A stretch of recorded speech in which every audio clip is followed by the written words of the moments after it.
Oyiga atigi bittagina kitob o'qib 10 million so'm yutib olishingiz mumkin desam, ishonasizmi?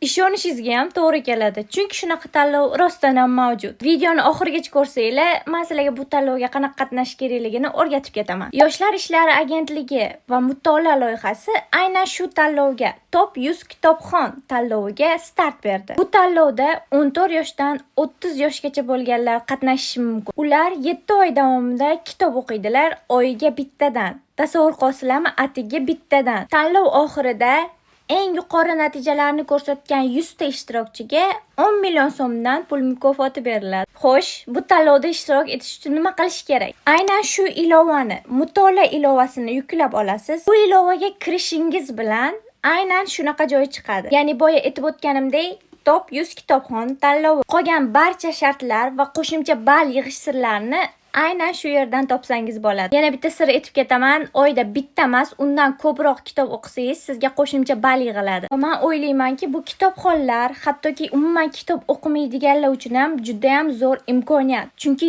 siz oyda atigi bittagina kitob o'qishingiz kerak bo'ladi. Aynan 14 va 18 yoshda va hali ham maktabda o'qiydiganlar. Bu sizlar uchun juda ham katta imkoniyat. 10 million so'm yutib olishingiz mumkin. Menimcha bunaqa imkoniyat hammaga ham berilavermaydi. Shuning uchun tezda ro'yxatdan o'tamiz va kimlar qatnashmoqchi bo'lsa, izohlarda yozib qoldiring.